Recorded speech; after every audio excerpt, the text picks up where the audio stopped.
and girls, welcome back to the channel. Welcome back to another video. As you may have seen my previous honest used review of the Quest Defier Mark III Bivvy in khaki green, I thought I would jump on and give you guys an update. Seeing as my last video seemed to have helped a few people and I have had many questions, so thank you all very much for your response. It's much appreciated. So here we go, I'll get straight into it. Here's a few updates since the last video. Firstly, I'm going to give an update on the skull cap situation. With this, since the last review, I did speak to Quest Tackle about my issues I had with the skull cap, and they swiftly sent me out another skull cap to try out, thinking that the sizing may have been off.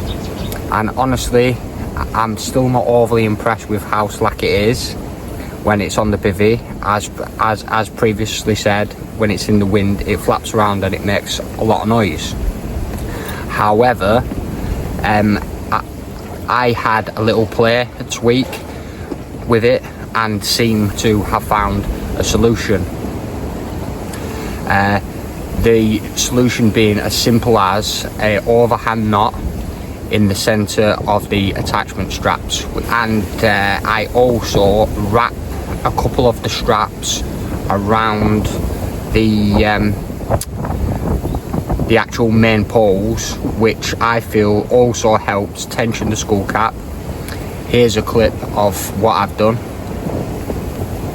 and bearing in mind this is also in a 30-mile-an-hour west-southwesterly wind. So yeah, I've also found wrapping the straps around can vary. So if you do try this yourselves, you'll have to trial and error with it and see what works best for you. With this being, I take back what I said previously about the skull cap, and after my tweaks I will use it and I would recommend it. If anyone has any questions regarding this, please feel free to get in touch, get in the comments, and I'll help you the best I can. So that's the skull cap situation update.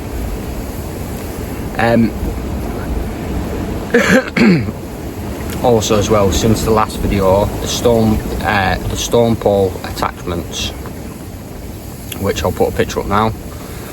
Unfortunately, since the last video, at the start of the session, the stone pole attachment came off. Being under relative tension, unfortunately the stitching came loose and the attachment strap fell completely off on one side and also started to go on the other. So I've had to sew one of them back on and strengthen the other side up with more stitching. Since then it does seem to be holding, but maybe strengthening up places like this can be something Quest Tackle can look at in the future. So yeah, that's the stone pole attachments situation. This one here is my added extra, which I feel could be a tip, an edge maybe, I don't know. Let me know in the comments if you think so. But yeah, since the last video I sat mid-session, bearing in mind this was a windy day, and I thought I bet those tension poles from my old bivvy would fit nicely on this one. So I had a little play around and tinker, and I'm glad I did. Since adding the tension bars from my old bivvy, I'll put a picture up now, I've found not only does this help with rod holders, seeing as in my opinion the two on the actual bivvy aren't the best and they're in awkward places really. So trying to get your rods into the rod straps and put the velcro down, you have to have them on an angle, like on a funny angle. But yeah, this also helps strengthen the bivvy, especially in stronger winds. So is also maybe something for Quest Tackle to look at as maybe an optional extra. Come in supplied with two side poles with rod strap holders and two plain just to go along the back, two sections. I've tested just 2, as was shown in the pictures, and I'm confident it's made a massive difference to the strength of the bivvy in stormy conditions, as sometimes us crazy anglers end up in, and again has also been massively useful for the extra rod holders. So yeah, that's just something that I've had a tweak around with and added my extra bit and tried it, and it seems to have worked and it seems to have gone down well. So yeah, that's a little tip slash trick of mine maybe. This is a tip slash heads up to be careful when cleaning the mozzie mesh on the bivvy. Since the last video, unfortunately nature called for a bird, and yes, the inevitable happened. It literally decided to drop its guts down my mozzie mesh side window panel. So I set about cleaning it up with an old rag and just plain water.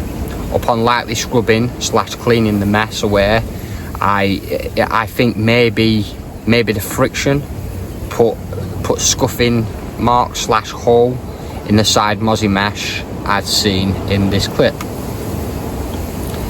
Granted, this was probably my fault and I might have been a little bit heavy-handed, but thought I'd say as just a little heads up or a tip to people who maybe also have the bivvy, if this happens to you, just be a little bit gentle when you're cleaning it, because this may or may not happen to you. I'm just trying to help people, give you a bit of a heads up on that. So yeah, that's that.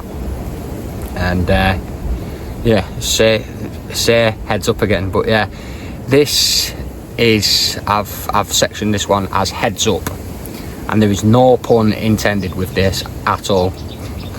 But yeah, if say you're lucky enough to be blessed on the height side of things, I'd edge with caution. If say for example you're on the taller side and have a higher bed chair, it may be a struggle for you. I'm 5'11" and have recently purchased the new solar SPC Tech Wide Boy sleep system, and when sitting on my bed chair normally in the middle like I am now, it's fine. I have a good view out of the window, but if I sit on the actual metal framework, as you can see, that's lifted my height up considerably, and my view out now is restricted.